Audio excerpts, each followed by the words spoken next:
rêve sans frontières, je reçois Élodie Thomas.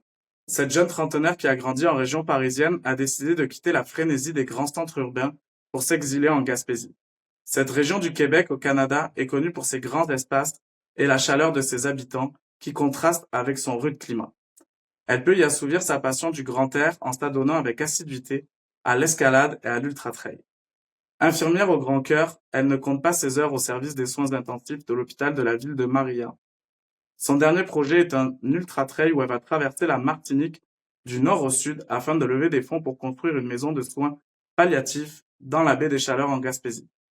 De la France au Québec, en passant par la Martinique et l'Asie, je vous propose de découvrir notre invitée au fil de ses aventures. Bonjour Élodie, Bonjour, comment ça va? ça va bien? Ouais, bon, merci d'avoir accepté mon invitation. Bah, merci pour ton invitation. Bon, on va commencer ce podcast. J'aime bien faire ça là, demander à mon invité 3 mots qui la caractérisent. Je dirais infirmière, voyageuse et sportif. Ah, je pense que ça va bien, ça résume bien un peu ce qu'on va voir dans ce podcast. Commençons pour ton enfance. Donc, j'ai dit que tu as été élevé en région parisienne, famille, mère portugaise, père français. Oui. Raconte-moi un peu cette double culture à la maison. On n'a pas vraiment vécu la double culture dans le sens où ma mère, quand elle est arrivée en France, elle avait 4 ans. Puis, tu sais, elle a comme grandi en France, fait elle a appris à parler français assez jeune, puis tout ça. C'est sûr que mes grands-parents, tu sais, parlent uniquement portugais. Fait qu'on avait quand même, moi j'ai quand même appris le portugais assez jeune, puis on allait passer nos vacances d'été au Portugal. Fait que tu sais, ça nous a beaucoup apporté. Mais du côté de papa, bah, c'était plus la France. Là, tu sais, la France rurale de Normandie, le milieu marin un peu, puis c'est ça. Ah, c'était un beau contraste alors. Oui, Donc là, tu vis en région parisienne. Tu déménages à 16 ans à La Rochelle. ouais, c'est Donc là, exact. c'est quand même un changement de vie. Bah oui, effectivement, parce que quand on était en région parisienne, bah déjà on était assez jeunes, puis on n'avait pas vraiment le droit de sortir, bah parce qu'on était comme dans des quartiers un peu difficiles. Fait que tu sais, mes parents étaient assez stricts pour ça. Puis quand on est arrivé à La Rochelle, bah là, tu sais, on habitait en campagne, dans une maison, puis on a eu comme plus de droits, fait qu'on a découvert ce que c'était de pouvoir sortir avec les amis, puis découvrir d'autres choses là. Fait que ouais. Donc c'était un beau changement. En plus, La Rochelle, quand même une très belle ville en France. Si les Ouais, gens veulent voyager, allez-y, c'est vraiment super beau. Donc là, tu poursuis tes études, tu fais un bac en commerce et après tu décides de rejoindre l'école d'infirmière à Rochefort, où c'est ouais. 3 années d'études. Raconte-nous un peu ces études. J'ai entendu dire qu'il y avait eu un peu de fête quand même. Euh, oui, effectivement. Ben, je suis pas la personne la plus, comment dire, la plus assidue à l'école. Fait que, tu sais, j'allais à mes cours, puis je faisais le strict minimum. C'est-à-dire qu'on me demandait d'avoir 12 pour passer. Bon, ben, j'avais 12 pour passer. Mais par contre, si on pouvait faire la fête à côté, c'était quand même, c'était quand même cool, là. Fait que je faisais ce qu'il fallait faire pour passer, puis je profitais quand même de la vie à côté. C'est le plus important. Donc là, tu valides tes études, tu commences à la Croix-Rouge française. Qu'est-ce que tu faisais là-bas? Ben, j'ai travaillé à la Croix-Rouge française. Ils avaient un centre à La Rochelle. Puis c'était un centre en rééducation pneumo, neuro, ortho. Fait que tu sais, on faisait un peu de tout. Là, t'es comme des personnes qui venaient après avoir eu une chirurgie euh, des poumons ou quelqu'un qui avait eu des gros accidents de voiture puis qui avait de la rééducation sur plusieurs années. Enfin, ce genre de clientèle-là. D'accord. 2012, départ en Asie avec ton copain. Vous partez pour environ un an, backpack. Raconte-moi un peu ce grand voyage. Ouais, ben en fait l'idée c'est qu'on avait à peu près 2500 pièces chacun, puis on s'est dit bah ok on part avec ça et on essaye de durer le plus longtemps possible, fait qu'on a pris un billet d'avion pour la Thaïlande. On est arrivé là, on est resté un mois et demi en Thaïlande, fait qu'on a vraiment fait plus le nord de la Thaïlande. On voulait pas aller dans les endroits touristiques. Nous notre plan c'était vraiment de découvrir comme c'est quoi la culture là-bas, puis tu sais d'être le plus possible chez les gens. Fait qu'on faisait tout en pouce, on dormait dans les temples. Ce genre de choses-là. on se faisait inviter dans des fêtes, c'est ça. Puis après ça, on est parti au Cambodge. Du Cambodge, on a acheté des vélos en pièces détachées, puis on les a montés nous-mêmes, puis on a traversé tout le Laos à vélo, du Quelle sud au aventure. nord. Ouais.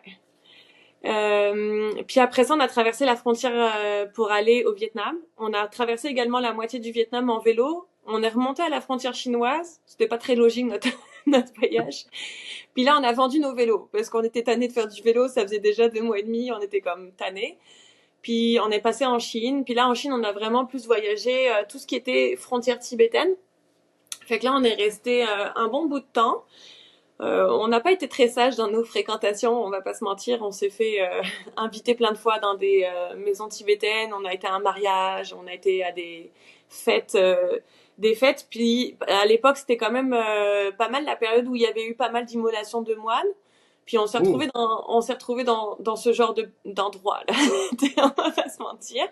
Ce qui fait que quand on a voulu rentrer au Tibet, bah en fait les autorités chinoises, pardon, nous avaient comme déjà fichés, fait que bah on s'est fait refouler.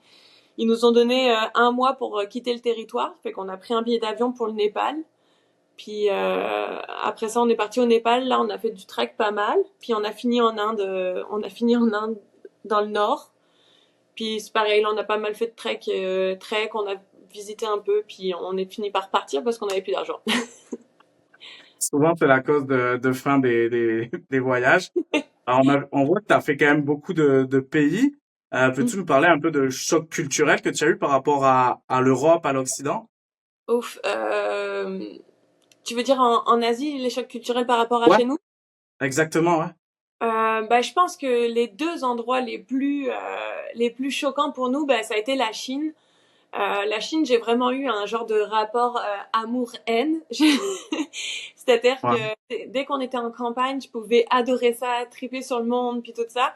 Dès qu'on arrivait en ville, j'avais juste envie de sortir de la Chine ou de rester enfermée dans mon hôtel et de voir personne. Euh, c'est ça, c'était enfin pour moi c'était très difficile parfois le rapport. Tu sais comme mettons ta bulle personnelle là, genre les gens rentrent dans ta bulle énormément, puis moi je trouvais ça difficile. Fait que ça, c'était quand même pas mal la Chine. Puis l'Inde, c'est juste l'Inde, je sais pas comment décrire ça. On dirait que tu passes ton temps à te dire what the fuck. Tu tout ce qu'ils font, c'est comme improbable, puis c'est jamais, ça sort de nulle part, puis c'est ça. Des fois c'est drôle, des fois c'est choquant, des fois c'est juste, tu comprends pas. Ouais, puis c'est un gros tourbillon l'Inde. Je me rappelle la première journée quand on est arrivé, on sortait 2 heures, puis on rentrait, puis on s'enfermait parce que on avait trop de stimuli, tu sais, trop d'odeurs, trop de couleurs, trop de gens, trop de tout. Tu sais. Fait que ouais. Et c'est à chaque fois qu'on parle de l'Inde, on me dit que c'est un gros choc justement culturel, beaucoup de bouillonnement, beaucoup de différences avec l'Occident. Est-ce que tu penses que ce voyage a changé quelque chose dans ta vie? Ah ouais, je pense que ça a changé ma vie au complet. Ok. euh, Bah, first, c'est la première fois que j'ai voyagé aussi longtemps, aussi loin.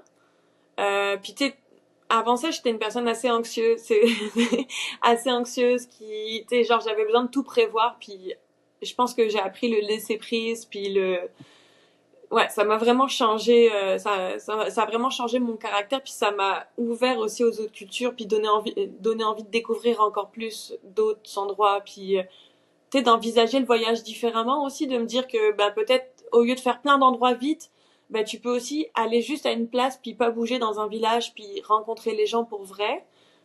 Ça a vraiment changé aussi ma façon de voyager.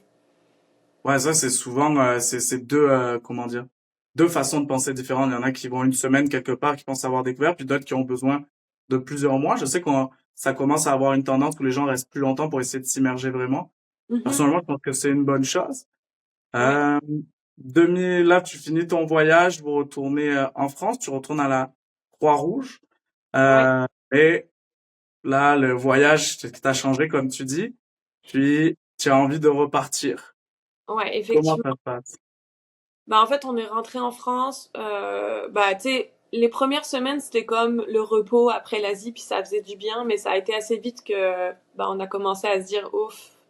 la France, on veut-tu vraiment rester vivre là toute notre vie? On se sent-tu encore comme dans la culture? Tu sais, on se sentait un peu déconnecté après ce long voyage. Puis, bah, tu sais, on avait envie de repartir, mais en même temps, bah, tu sais, l'argent, moi, j'ai quand même un métier qui me plaît, puis tu sais, j'avais envie de travailler dans mon milieu. Fait que, ben, j'ai regardé où est-ce que je pouvais travailler comme infirmière facilement. Puis, tu sais, le Québec a sorti tout de suite parce que, ben, à l'époque, mon anglais était vraiment nul. Fait que je me disais, bon, ben, je vais pouvoir parler français puis travailler, fait que ça va être chouette.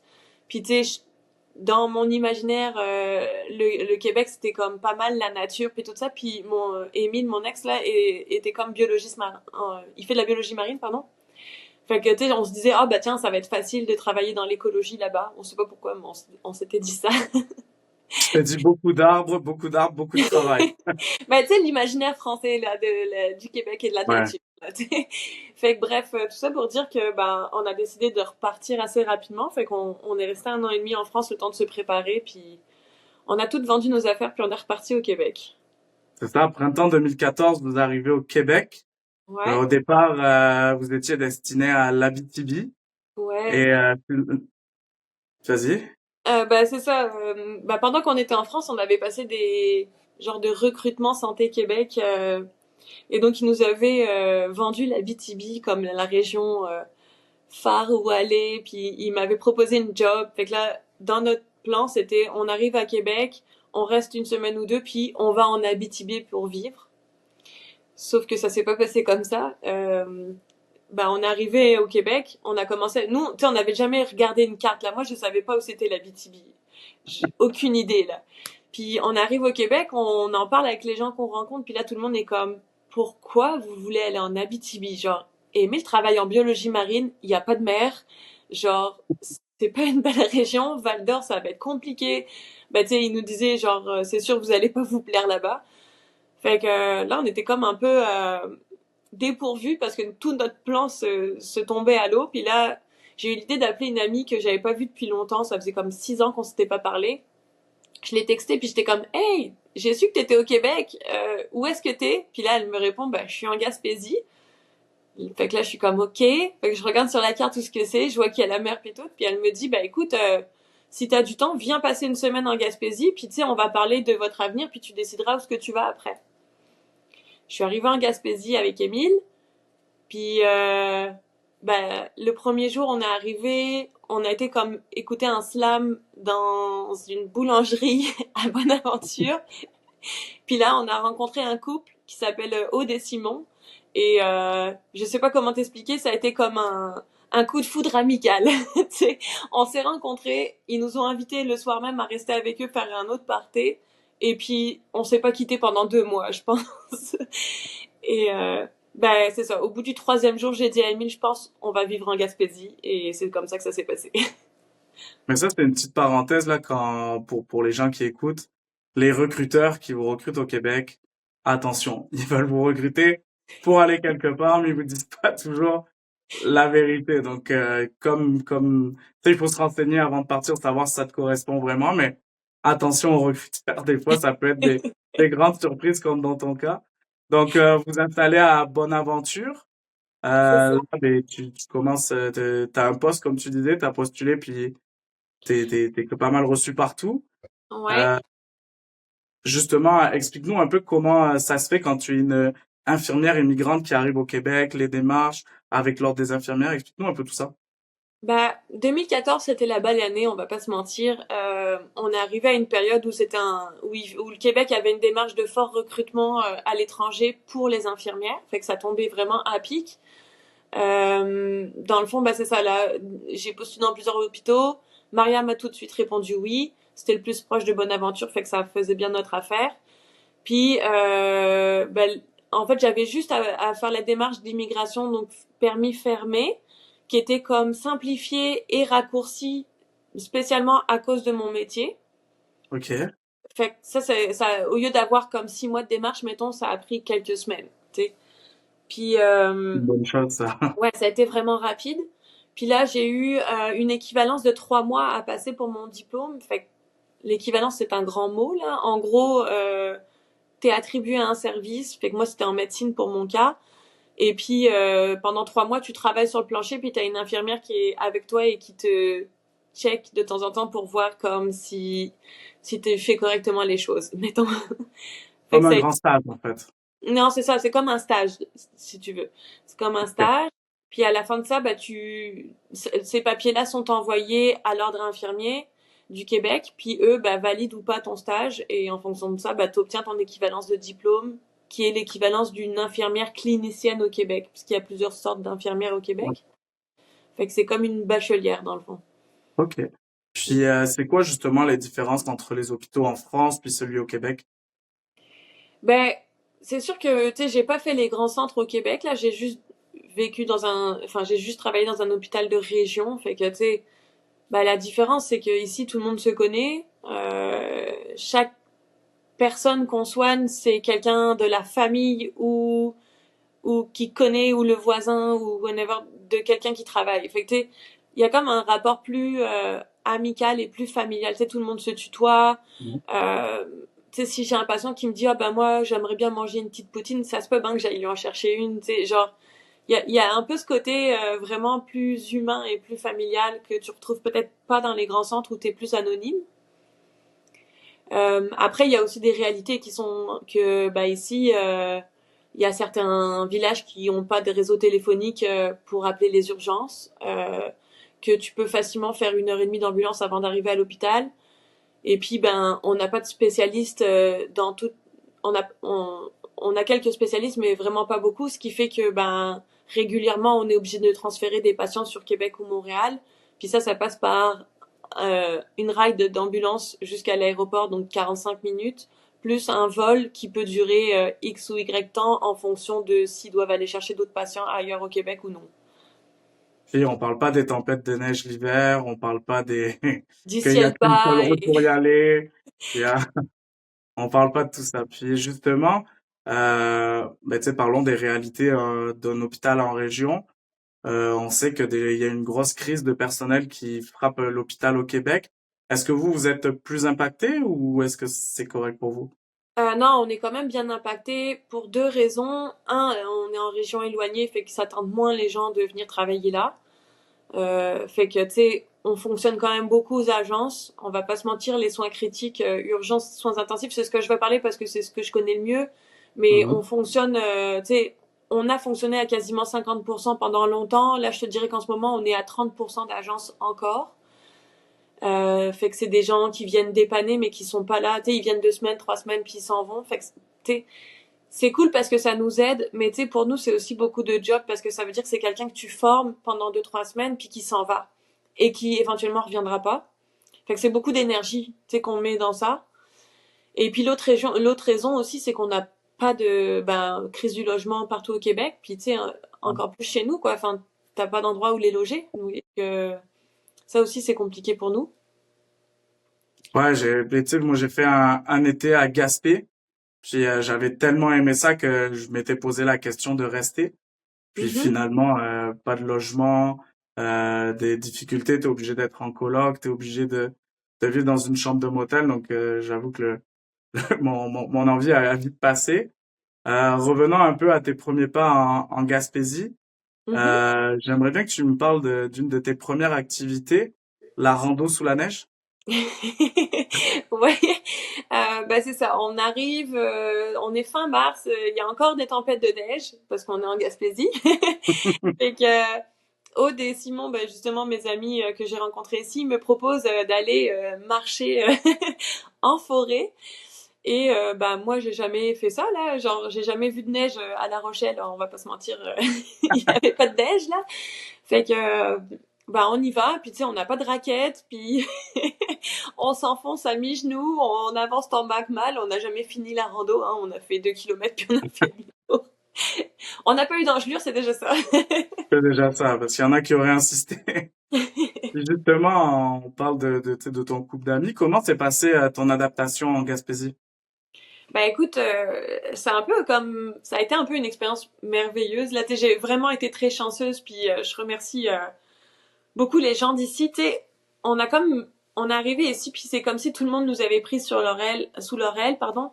Que ça soit autant des amis que des collègues de travail, que des juste des gens en général, là, que tu rencontres, tu sais, tu vas à une activité, puis tu rencontres quelqu'un qui va te donner toujours les bons conseils, puis tout ça. Puis, tu sais, moi, c'est ça, je suis arrivée ici, au début, je travaillais pas tout de suite, pas au début.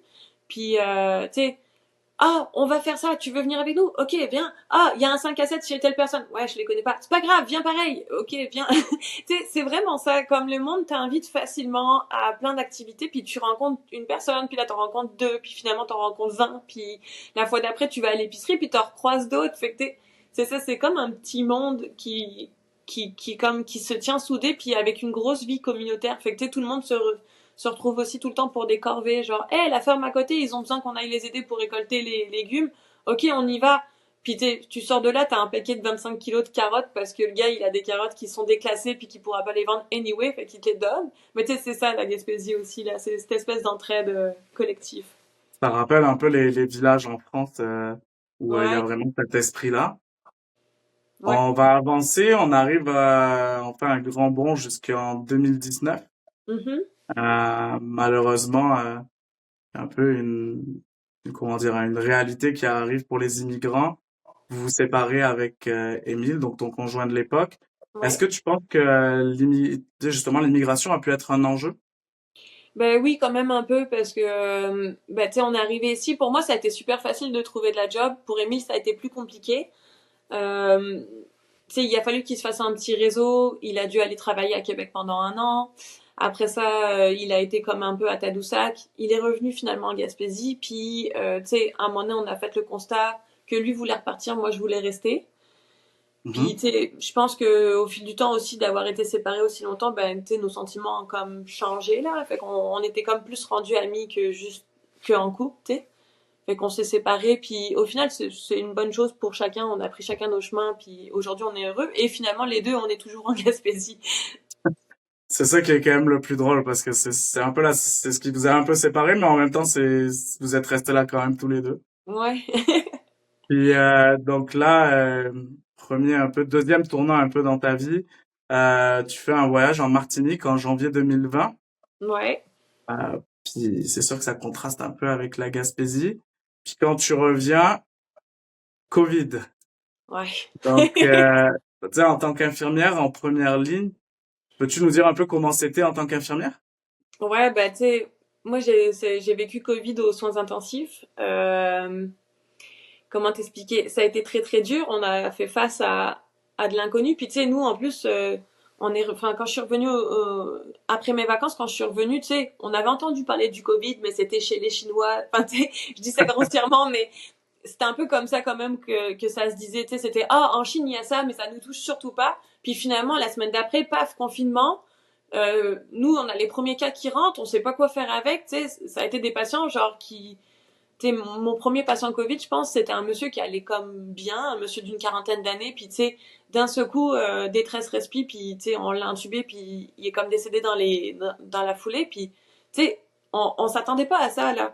Puis là, tu sais, on savait pas comme combien de temps le Covid durait dans les airs, tu sais, qu'est-ce qu'il fallait désinfecter, comment ça se transmettait. Nous, Mhm. en plus, en faisant les intubations, ben, on était les premières lignes. Fait que, tu sais, moi, j'ai été comme exposée beaucoup, puis tu sais, j'avais pas le droit de sortir, fait que mes colocs ont dû déménager de la maison parce qu'il fallait pas que je sois en contact avec personne. Tu sais, il y a eu plein Oh là d'enjeux, là. c'est quand même vraiment difficile. Après, tu sais, j'ai été chanceuse parce que je suis en Gaspésie et que bah tu sais oui j'avais pas le droit de sortir mais j'appelais à l'épicerie au téléphone puis je faisais mes courses de même ils venaient déposer sur le balcon.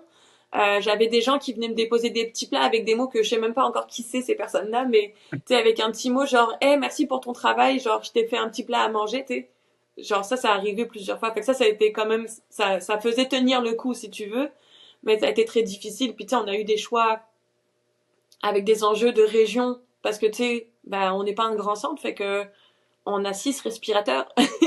Ouais, Puis t'as peut-être plus que 6 personnes à intuber dans ta semaine, là. Puis éventuellement, il faut que tu fasses des choix de qui on va débrancher pour brancher qui. Tu sais, je le dis vulgairement, mais ça a été des c'est choix la qu'on, réalité, hein. ça a été des C'est la choix. réalité qui s'est passée Puis oui, partout, hein. c'est pas moi qui faisais les choix, mais tu sais, ça reste que t'es impliqué pareil, là, tu sais. Ouais. Fait que ça a été difficile quand même. Ça n'a pas été une belle période. Puis en tant que Française, parce que tu dis que tes colocs ont dû déménager, tu sais, Française au Québec, de plus est comme tu disais, en région. Est-ce que tu penses que ça a été encore un peu plus difficile pour toi? Ben oui, parce que, tu sais, j'avais quand même l'angoisse que ma famille en France tombe malade et que, ben, je puisse pas partir, en fait. Tu sais, je me disais, crime, si ma mère ou mon père tombe malade, puis que, tu sais, ben, je peux pas aller les rejoindre. Genre, je suis à 10 heures de route de Montréal. Il y a éventuellement pas d'avion pour aller en France. Tu sais, ça, c'était aussi un enjeu Mhm. que j'avais en tête. Fait que, puis tu sais, oui, je me suis sentie isolée parce que, bah, tu sais, t'as le droit à des personnes proches autour de toi, mais tu sais, t'en as pas tant, en fait, t'as tes colocs, mais éventuellement tes colocs, ben, ils vont choisir de voir leur famille ou d'autres gens. Fait que, tu sais, oui, c'était quand même, ouais, je me suis sentie beaucoup isolée, puis j'avais un peu peur aussi pour mes proches, là, tu sais. Bon, en reparlant un peu de positif, été Mhm. 2020, pour le coup, tu décides de partir en Martinique pour Ouais, 2 ans. ouais. Euh, donc la Martinique, qui est une île française dans les Antilles, pour ceux qui savent pas où c'est. Faut comprendre que c'est totalement différent avec la France métropole. Euh, Justement, pourquoi ce départ de la Gaspésie et pourquoi la Martinique? Ben, c'était mon dernier endroit où j'avais été en vacances. Ouais. Fait que, tu sais, dans le fond, je savais que je voulais pas retourner en France métropolitaine, on va le dire comme ça. Euh, Parce que ben, avant de partir au Québec, je me retrouvais déjà plus en France. Fait que tu sais, c'était pas avec le Covid que j'allais me retrouver plus à vouloir y retourner. Mais je me disais, hey, si je suis en Martinique, des vols vers la France va tout le temps y en avoir vu que c'est de France à France. Fait que je me disais, ah ben je vais sûrement pouvoir être plus proche quand même de ma famille, tu sais, si j'ai besoin de rentrer dans l'urgence. Fait que tu sais, ça faisait partie des raisons pour lesquelles je voulais aller en Martinique. Puis aussi parce que ben mon voyage, j'avais rencontré des amis, puis je me disais, ah ben tiens, je pourrais retrouver ces personnes-là, puis je pourrais pratiquer différemment aussi, tu sais, je serais pas obligée de refaire des soins intensifs, puis Mhm. ça faisait partie des raisons. Puis justement, comment ça se passe cette arrivée en Martinique? Bah, j'arrive en Martinique, on est en juillet 2020. À cette époque-là, la Martinique est pas encore trop touchée par le Covid, étonnamment.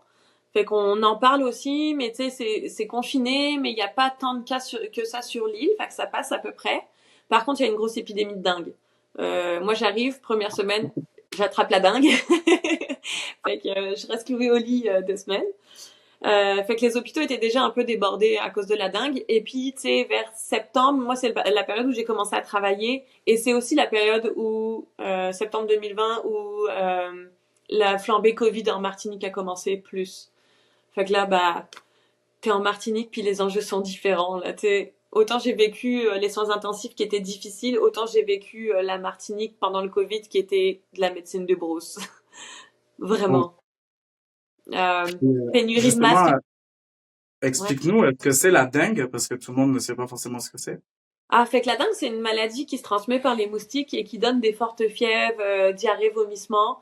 Puis tu sais, tu peux avoir des symptômes comme tu peux avoir des hémorragies ou des choses comme ça dans certains cas là, graves de dengue. En général, les gens meurent pas de la dengue, mais tu sais, ils peuvent se retrouver hospitalisés pareil, tu sais. Ok. Bon, au moins, c'est une précision parce que moi-même, Oui, je savais pas vraiment ce que c'était. Non, non, mais c'est normal. Je savais pas trop ce que c'était. Puis, justement, avec ton arrivée en Martinique, est-ce que tu te sens comme une immigrée ou vraiment comme une Française qui est chez elle? Comment ça se passe sur ce point-là? ben, je me suis sentie immigrée et peut-être plus immigrée en Martinique que immigrée au Québec. Tu sais, on va pas se mentir, la Martinique, elle a un passé colonial lourd, Mhm. puis ça a encore des impacts aujourd'hui qui sont très présents avec des enjeux de, ben, tu sais, comme il y a quand même les de classes, je sais pas Ouais. comment le dire autrement, mais tu sais, mettons, il y a les métropolitains qui sont les Français de France, il y a les Martiniquais, les Antillais, puis après ça, il y a les autres euh, blacks entre guillemets, tu sais, qui vont venir de Haïti, qui vont venir d'Afrique. Mhm. Il y a les coulis qui viennent, qui sont les anciens esclaves d'origine indienne. Il y a Ok. tu sais, il y a vraiment beaucoup de sortes de monde. Puis il y a les béquets qui sont les anciens blancs colons.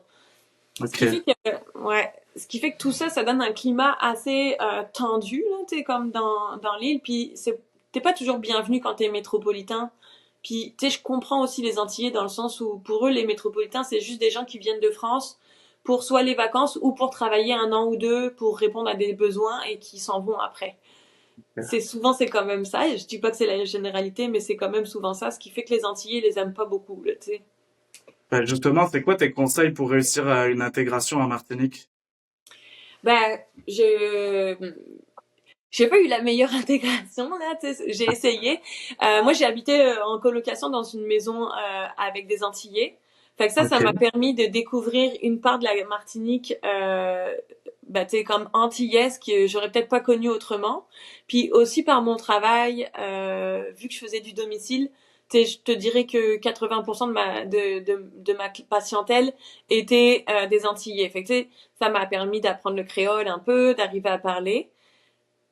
Par contre, ben, tu sais, ça marche bien quand ça va bien en Martinique. Tu sais, comme les Ouais. moments de grève, comme ce qu'ils ont connu récemment ou ce qu'on a connu en 2022, ben là, d'un seul coup, t'es plus le bienvenu sans aucune raison. Tu sais, genre, moi, j'ai allé chez des gens, des patients que je voyais depuis 6 mois, que ça se passait super bien, puis du jour au lendemain, j'étais plus la bienvenue dans la maison parce que je représentais euh, l'image de blanc colonialiste qui impose la vaccination pour le Covid alors que c'était pas mon but. Enfin, tu sais, oui, genre, je proposais la vaccination, mais j'obligeais personne, là, Ouais. mais c'est ça. Fait que Ok. c'était un peu difficile. Ok. Puis là, vacances en 2022, tu retournes Ouais, en Gaspésie pour 2 semaines, qui finalement se transforment en 2 mois. c'est ça. Qu'est-ce qui s'est passé cet été-là? Ben, c'est ça. Moi, ça allait pas très bien en Martinique. Là, tu sais, on va pas se mentir, les 6 premiers mois, j'ai pleuré la Gaspésie. Puis après ça allait à peu près. Puis là, j'avais besoin de retourner au Québec. Mes amis me manquaient. Puis c'est ça, j'avais besoin d'y aller. Puis finalement, je suis arrivée pour 2 semaines et ben, j'ai pas été capable de repartir. J'ai été obligée. Genre, j'étais tellement bien quand je suis retournée, quand je suis revenue que j'ai prolongé le plus que je pouvais, tu sais, fait que je suis restée 2 mois. Puis ben au bout de 2 mois, j'avais pas eu le choix de retourner en Martinique, mais dans le but uniquement de fermer mes affaires puis de préparer mes affaires puis de revenir vivre au Québec. Ok, ça, parce que là, tu te retrouves avec un choix, donc soit le retour à la France, soit le retour au Québec, puis tu me dis que donc tu as choisi le Québec. Qu'est-ce qui t'a fait pencher pour ce choix, justement? Ben en fait, apparemment c'était une évidence pour tout le monde sauf pour moi. C'est souvent comme ça, hein, c'est nous qui le voyons le moins. Bah, tu sais, moi, ce que je voulais, c'était retrouver ma vie dans la nature et les grands espaces. Ça, c'est indéniable. Fait que, tu sais, c'était où je rentrais au Québec, où j'allais en France, mais dans les Alpes. Tu sais, dans ma tête, c'était ça. Genre, fallait que j'y aille de la montagne, puis du plein air, puis tout ça. Puis finalement, quand je suis revenue au Québec, j'étais comme, voyons, je sais pas qu'est-ce que je vais chercher ailleurs. J'ai tous mes meilleurs amis que quand je rentre, genre, tu sais, c'était comme si on s'était pas quitté depuis 2 ans, là. Fait que, tu sais, j'avais tous mes meilleurs amis, toute ma communauté, puis tout, ben, tu sais, tout le plein air, le vélo, les montagnes, puis ben, la découverte du trail en même temps. Fait que, tu sais, pour moi, ça a comme été, ça m'a ouvert les yeux, puis c'était sûr que c'était là qu'il fallait que je retourne. Bon, je te remercie, tu favorises ma transition. On va aller donc justement vers le trail, ultra trail. Ben, Mhm. ça commence justement cet hiver-là. Tu m'as raconté en off avant un peu ton anecdote de ton tour de vélo où tu t'es arrêté dans un parc, puis tu as couru 18 kilomètres en pensant que c'était normal. Ouais. Tu penses que c'était là un peu ton déclic? Ben oui, c'est ça. Fait que l'été, le fameux été 2022 où je suis rentrée, ben c'est ça. J'ai décidé de faire le tour de la Gaspésie pour me recentrer un peu. Fait que je suis partie à vélo en autonomie. Fait qu'il y a 750 kilomètres. Ouais, c'est un grand tour la Gaspésie. J'ai fait ça en 6 jours en vélo. Et Ouais, c'est ça, c'est ça. Puis tu sais, j'avais ma tente puis tout mon kit avec moi. Fait que j'étais complètement autonome. Fait que ça c'était cool. Puis pendant mon séjour en vélo, ben à un moment donné, je me suis arrêtée dans le parc de la Gaspésie parce que tu sais comme entre Sainte-Anne-des-Monts puis le parc de la Gaspésie, il y a 45 kilomètres. Puis après ça, t'as 140 kilomètres avant de rejoindre une autre ville. Fait que j'avais pas le choix de m'arrêter à ce moment-là. Fait que tu sais, je fais une petite journée de vélo. Puis là, je me dis, crime, qu'est-ce que je vais faire aujourd'hui? Fait que je décide, tu sais, j'avais parlé avec des amis de trail, puis j'étais comme, bah, tiens, je vais aller courir pour voir qu'est-ce que ça fait. Fait que j'ai décidé d'aller courir un sentier de randonnée. Puis, bah, c'est ça. Le lendemain, je prends mon vélo, je reviens à Carleton, puis je raconte ça à mes amis. Je suis comme, ah, bah, hier, j'ai fait le tour du Mont Albert en courant, puis tout ça. Puis là, ils sont comme, hein, t'as fait 18 kilomètres avec, tu sais, il y a quand même du dénivelé là. Puis moi, je suis comme, bah ouais, mais c'est correct, je suis en forme, tu sais, je fais du vélo. Puis c'était comme, non, non, c'est pas normal. Apparemment, bah c'est ça. Fait que là, tout le monde m'a dit, faut que tu t'inscrives à des courses. Fait que c'est comme ça que j'ai commencé à courir. Ah, mais je te confirme, hein, parce que j'ai fait 10 kilomètres lundi sur du plat, puis j'ai encore mal, hein, donc ça fait 3 jours, j'ai encore mal, donc pour te dire que c'est pas normal. Donc là, tu commences un peu les courses, tu fais des 20, des 30, tu augmentes un peu, tu fais 62, puis tu fais le 88 kilomètres Des de chiffres. traversée des Chic-Chocs, oui. Puis c'est 88 kilomètres, mais c'est 4300 mètres de dénivelé positif. Ouais, Donc, il est classé dans les 15 trails les plus durs au monde. Il est rentré dans l'UTMB World. Fait que, ouais, c'est ça. Mais dans le fond, c'est ça. Les premières courses, la première année, j'ai fait des petites courses de 18-20 kilomètres. Puis après ça, je me suis inscrite à la Transmartinique pour un 35 kilomètres assez plat. Fait que ça a comme super bien été. Puis, ben, après ça, je suis rentrée au Québec en janvier 2023. Fait que j'ai continué de courir tout l'hiver dans la neige. Et à l'été, bah, j'ai décidé de m'inscrire à une course. Fait que je me suis inscrite, bah, c'est ça, au Trail des Chic-Chocs. Fait que les montagnes de la Gaspésie, justement, les premières montagnes que j'avais courues. Et je me suis inscrite à 64. Puis, bah, je l'ai fini sans trop de mal. Fait que là, je me suis dit, bon, bah, je suis capable de faire 64, je vais continuer. Fait que je me suis réentraînée toute l'année. Puis là, pour ma deuxième année de course, bah, c'est ça, j'ai été faire le 88 des Chic-Chocs. Que on était 150 à être inscrits, on est 80 à avoir fini. Ouais, bel il était exploit. vraiment dur.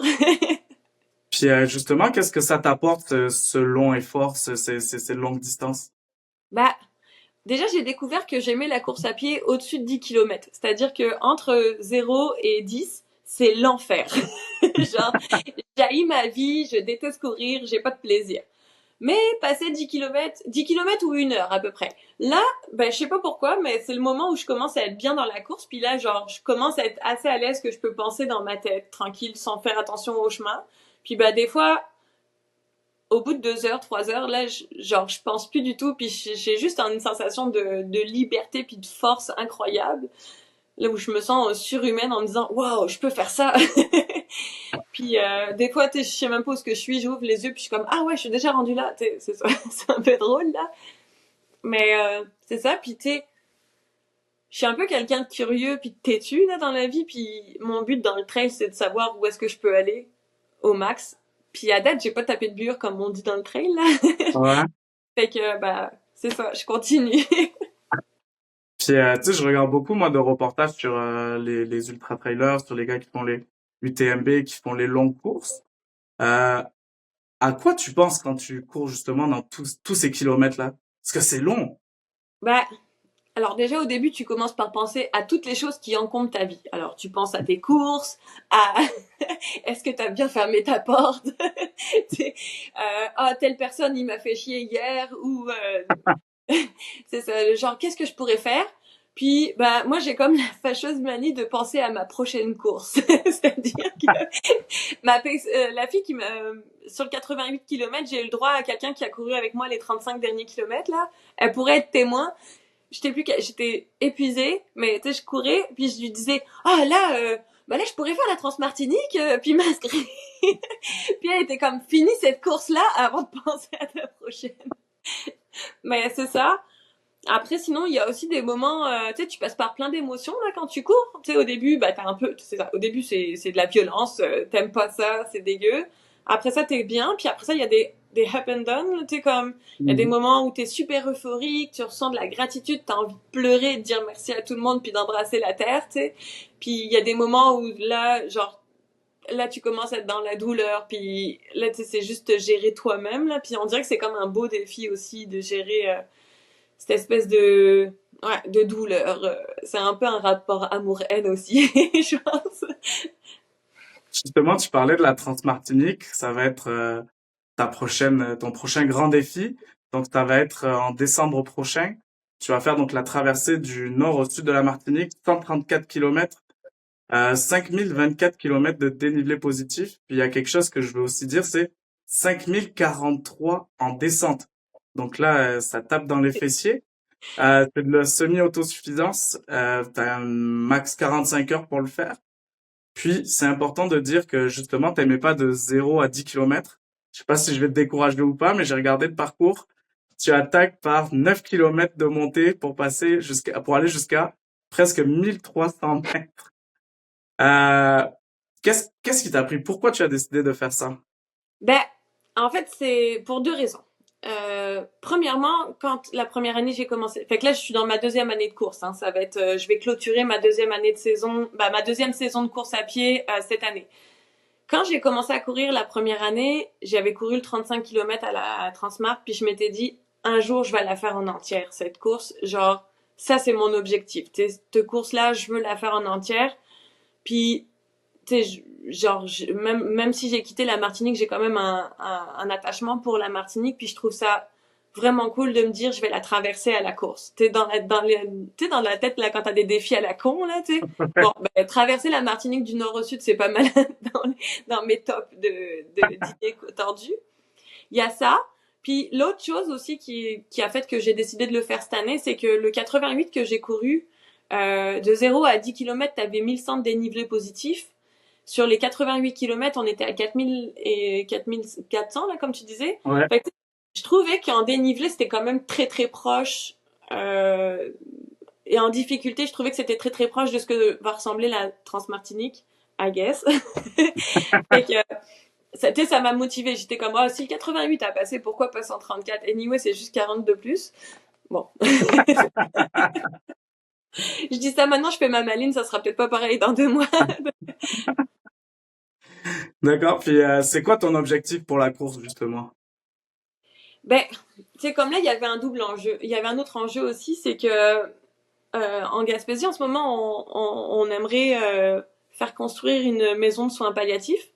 Il y a un projet qui est en cours puis qui récolte des fonds. Puis c'est un médecin qui a, enfin, il y a comme un médecin qui a quand même beaucoup poussé le projet puis qui lui a fait la traversée du Canada à vélo. Puis il y a d'autres médecins qui se sont lancés, des médecins hommes qui se sont lancés des défis. Fait qu'il y a eu Guillaume Pelletier qui a été monter des montagnes au Kazakhstan, en Alaska, pardon.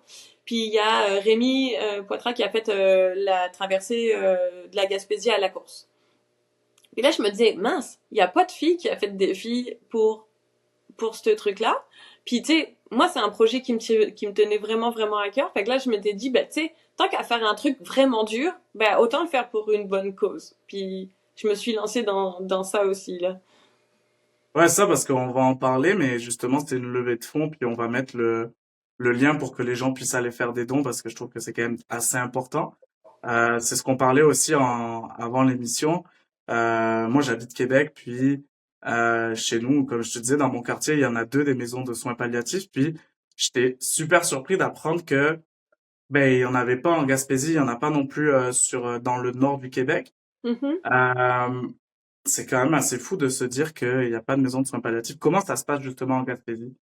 Ben, les gens meurent à l'hôpital dans des services inadéquats, là, tu sais, on va pas se mentir.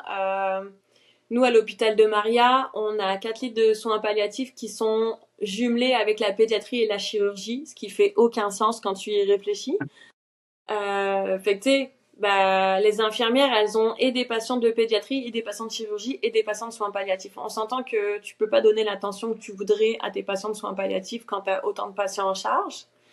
Puis, bah c'est ça, tu sais, ça fait aucun sens. Moi, j'ai des patients qui décèdent aux soins intensifs. Tu devrais jamais décéder dans un lit de soins intensifs. Là, tu sais, idéalement, enfin, moi, en tout cas, si c'était ma famille, quelqu'un de ma famille, j'aimerais ça qu'ils puissent mourir dans une chambre où tout le monde a de la place autour, qu'ils puissent être assis, passer la nuit s'ils veulent, tu sais. Là, nous, on a des gens qui viennent, enfin, des familles, des fois, qui restent sur une chaise toute la nuit, tu sais, pour veiller pour veiller leur papa ou leur maman, tu sais, ça n'a pas de Mhm. sens, là, tu sais, c'est pas des conditions que tu veux. Puis justement, c'est ça qui t'a motivé donc pour faire cette levée de fonds. Est-ce que tu penses que ce genre d'initiative, ça peut aider à l'intégration des nouveaux arrivants? Ben, aussi, parce que je pense que ça apporte une image positive, là, tu sais, comme, moi, il y a beaucoup de gens qui m'ont dit, ah, tu te sens vraiment intégré pour faire ça. Ben oui, je me sens vraiment intégré pour faire ça. Tu sais, moi, quelque part, je me dis que peut-être qu'un jour, je vais mourir ici et que j'aimerais avoir un lit de soins palliatifs. Mais non, oui, effectivement, genre, j'avais envie de montrer aussi que je me sentais impliquée dans la communauté ici et intégrée et faire ce genre de défi, ben, ça le montre encore plus. T'sais, peut-être que j'ai besoin de le prouver aussi un peu, même si je suis bien intégrée ici, tu sais. Ouais, Mais mais c'est toujours ça. Souvent, les nouveaux arrivants, on veut essayer de montrer qu'on est là, puis qu'on veut aider la communauté. Mais je pense que c'est quand même une superbe initiative que tu fais. Puis tu parlais justement du docteur Simon Prévost qui, lui, a traversé le Canada en vélo. Il a mhm. récolté plus de 227 000 dollars, ce qui est Ouais, c'est fou. incroyable. Puis, toi, c'est quoi ton objectif justement financier pour ta traversée? Bah, tu sais, j'espérais entre 5 000 et 10 000. Honnêtement, on va pas se mentir, je suis pas du tout rendue là dans mon objectif financier. En ce moment, j'ai à peu près 2 000 dollars de récoltés. Tu sais, on est dans un contexte économique qui est difficile un peu aussi. On est proche des fêtes. Et puis, ben justement, la communauté a déjà beaucoup donné pour les autres projets aussi. Fait que au final, je me dis que peu importe ce que je vais apporter, enfin, peu importe ce que je vais donner, c'est toujours ça de donner. Tu sais, même si c'était 10 dollars, c'est toujours 10 dollars pour la cause. Tu Ok. sais. Regarde, on va essayer, nous, on va le partager, on va mettre toutes les infos sur ton GoFundMe, sur l'établissement, puis écoute, on n'a pas encore des millions d'auditeurs, mais on va essayer de le partager au mieux pour que t'en aies le plus possible. Est-ce que tu penses justement que ce double enjeu sur ta course, c'est une motivation supplémentaire? Oui, ben en fait, oui vraiment parce que tu sais, genre, c'est sûr que je vais me faire un point d'honneur de finir parce que bah il y a plein de gens qui ont donné pour m'encourager puis que je peux pas les décevoir, tu sais comme pour ma communauté, il faut que je le fasse là. Fait que c'est sûr que j'ai pas le choix de finir. Après on va essayer de finir sans être blessé et dans un temps relatif. Puis tu sais après moi j'ai après moi j'ai aussi mes objectifs personnels, tu sais comme tu sais je me vise un temps que je dirais pas parce que genre La mais tu sais superstition. dans ma tête, j'ai aussi mon objectif sportif qui est là, mais il y a comme une double motivation, puis je me dis que peut-être les moments où ça va être vraiment difficile pendant la course, ben, je vais pouvoir me raccrocher à ce double enjeu-là. Ouais, d'ailleurs, on va te réinviter après ta course pour qu'on puisse justement débriefer puis voir un peu tout ça là. Mhm. On va passer pas mal au dernier volet, donc c'est un volet plus sur l'immigration en général. Qu'est-ce que tu penses que t'as apporté ces différentes immigrations justement? Beaucoup de résilience et de patience, ce que je n'ai pas forcément dans la vie. Mais, bah, c'est ça. Moi, j'ai tendance à faire du déni facilement, puis à repousser les choses qui me plaisent pas. Puis l'immigration, bah, ça m'a appris à devoir faire les choses quand il faut les faire. Je pense que ça, c'est pas mal. Puis ça, c'est une joke, là, mais tu sais, la réalité, c'est que ça m'a aussi apporté énormément de richesse, de rencontres et d'échanges. Tu sais, vraiment. Puis qu'est-ce qui pour toi est le plus dur quand tu immigres quelque part? Ben, c'est de dealer, c'est de dealer entre tu sais, moi, j'aime beaucoup voyager. Puis, tu sais, je Ouais. suis au Québec, j'ai pas beaucoup de vacances. Puis là, à chaque année, c'est un peu le dilemme moral de est-ce que je veux voir la famille ou est-ce que je décide de voyager Mhm. pour moi. Puis ça, je pense que toutes les personnes qui immigrent, ils vont te dire la même chose. C'est toujours un dilemme qui est vraiment difficile. Ouais. Puis en vieillissant aussi, c'est de te dire, bah, tu sais, mes parents aussi vieillissent là. Comment je vais gérer le moment où ils vont perdre leur autonomie, tout ça. Ça, c'est aussi des choses. Mais pour l'instant, je mets ça dans ma case déni. Ouais. Mm. Puis, c'est quoi tes conseils pour les gens qui veulent immigrer justement? Ben, je dirais aller vers les gens. Genre, parle avec les gens sur place. Hésite pas à aller frapper à toutes les portes. Tu sais, genre, t'arrives pas avec tes papiers, ben demande au préfet de ton village, tu sais, de ta région. Tu sais, va frapper à toutes les portes. Il y a toujours quelqu'un qui va te donner un conseil, un truc et une astuce. Puis il faut pas hésiter à vraiment comme parler avec les gens. Puis plus tu vas être intégré, puis plus les portes vont s'ouvrir. Tu sais, on dit souvent ça là. Si t'as les bons contacts, c'est plus facile. Mais effectivement, quand t'arrives dans une place là, si tu commences à faire plein d'activités puis à rencontrer plein de monde, tu vas voir que les portes vont s'ouvrir vraiment beaucoup plus facilement là. Puis à contrario, c'est quoi la chose à ne surtout pas faire? Comparer tout avec la France C'est une très et ne bonne pas chose donner de pour eux. pourboire. Non, mais ça, c'est pour eux, c'est vraiment un super conseil que tu donnes parce que, ben, super chose que tu montres plutôt parce que beaucoup d'immigrants font ça de comparer avec ce qu'ils ont laissé. Puis c'est sûr que si tu veux immigrer, Ben, tu veux aller chercher quelque chose que tu n'as pas chez toi, donc Ben si c'est pour comparer la Gaspésie avec la Bretagne, reste en Bretagne, c'est correct. bon, mais en tout cas, ben, regarde, on va mettre tous tes contacts si les gens veulent te contacter pour justement pour le GoFundMe et puis pour tout ça.